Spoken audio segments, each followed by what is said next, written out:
নমস্কার বন্ধুরা, Swapna kitchen family ব্লগে তোমাদের সবাইকে স্বাগত জানাই। বন্ধুরা, তোমরা কেমন আছো? আশা করি তোমরা ভালো আছো। আমিও খুব ভালো আছি। একটু বেলা থেকে আজকে ব্লগটা শুরু করলাম। তো সকালের জলখাবার খাওয়া, চান সমস্ত কিছুই হয়ে গেছে। আর এখন দুপুরে রান্না করব, তাই জন্যই সব জোগাড়জাত আমি করে নিচ্ছি। আর আজকে কুমড়ো শাক হবে, তার সাথে পটল হবে, আর তার সাথে তো আরও অনেক কিছু আছে। তো তোমরা স্কিপ না করে প্রথম থেকে শেষ পর্যন্ত দেখবে আজকের ভিডিওটা খুবই ভালো লাগবে।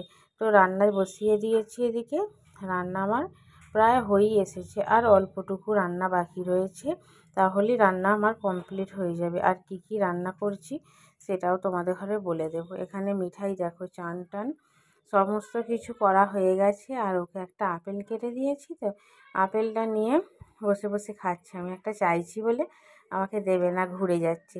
আর এখানে খরগোশটাকেও তুলে নিলাম। খরগোশটা বাইরে থাকে বাগানের ওখানে, আর ওখানে না প্রচণ্ড রোদ্দুর হচ্ছে এই কদিন ধরে, সেই জন্যে খরগোশটাকে তুলে ছাওয়ায় রেখে দিচ্ছি। আর ও কী করবে, বস্তাটার উপর মোটেই থাকবে না, বস্তাটা থেকে নেমে পড়বে, কারণ বস্তাটা এত গরম, সেই জন্যে বস্তাটা থেকে নেমে পড়বে। আর ওদিকে রান্না আমার হচ্ছে, আর এখানে ভাতটা করে নিচ্ছি। রান্না আজকে ভাতটা না সবাই শেষে করছি। এদিকে দুদিকের কাজ এদিক ওদিক ছুটোছুটি করতে হয়, ওই জন্য আগে গ্যাসে রান্নার কাজ কমপ্লিট করে দিয়ে তারপরে উনুনে ভাতটা বসিয়ে দিয়েছি। আর অনেক দিন পরেই কিন্তু উনুনে রান্না করছি। এখানে কি কি রান্না হয়েছে দেখো। মাছের মাথা দিয়ে কুমড়ো শাকের তরকারি হয়েছে, আর এখানে মাছের ঝাল হয়েছে, আমের চাটনি হয়েছে, মিঠাইয়ের জন্য ঝাল ছাড়া শাক একটু তুলে রেখেছি, মাছ ভাজা রেখে দিয়েছি, আর এখানে হয়েছে পটল আলু চিংড়ি। তো এই হচ্ছে আজকে আমাদের দুপুরে রান্না। আর ভাতটা তো ওখানেই হচ্ছে, তোমরা সকলেই জানো। দুপুরে খাওয়া দাওয়া আমাদের কমপ্লিট হয়ে গেছে। আর মিঠাই তো এখন ঘুমিয়ে পড়েছে। আর স্বাগত দেখো, কয়েকটা আম গাছ থেকে পেড়েছিল না, সেই আমগুলোই পেকে গেছে। পেকে আর এখন ও বসে বসে আমটা কাটছে। দেখতে দেখতে সব বড় হয়ে গেল, নিজে বঁটি করে আম কাটতে বসে গেছে। আগের দিনে তরমুজ কেটেছিল, আর আজকে আম কাটছে।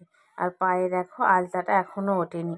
আমার সঙ্গে তো এই নিয়ে রোজ মানে কি বলবো, কাঁদবে যে আমার আলতা এমন পড়ালে যে আলতাটা আমার পা থেকে উঠছেই না। সব বন্ধুরা হাসাহাসি করছে।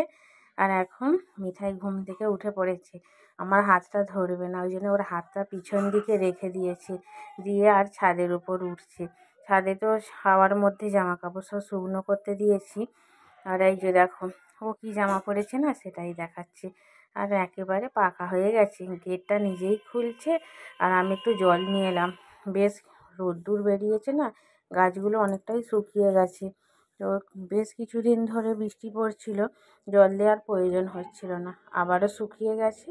ওই জন্য একটা বোতলে করে জল নিয়ে গেলাম, যদিও জলটা কমই হয়ে গেছে। আবারও নিচে এসে জল নিয়ে গেলাম, গাছগুলোয় জল দিয়ে নেমে এসে সন্ধে দিলাম। সন্ধে দিয়ে একটু খাওয়া দাওয়া করলাম, করে রাত্রিরে রান্না বসিয়ে দিয়েছি। তোমরা তো সকলেই জানো রাত্রিরে রুটি। আর মিঠাই কিন্তু এখন বসে বসে দুধ খাচ্ছে। এই যে দুধটা পাশে রেখে দিয়েছি, খাওয়ার তো নামই নেই। আর এখানে আটা নিয়ে ঘাঁটাঘাঁটি করছে। আর এই যে কত সুন্দর একটা গোল করে বেলেছে।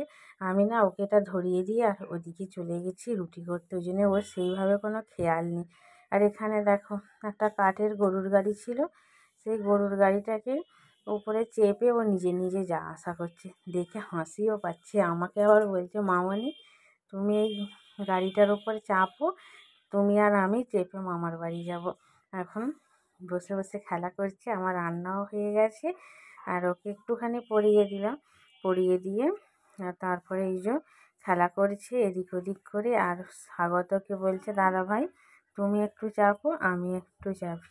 এই যে থামতে চাই না, আমি বলছি ভেঙে যাবে। এটা অনেক দিনে, স্বাগত তখন ছোট ছিল, তখন কিনেছিলাম।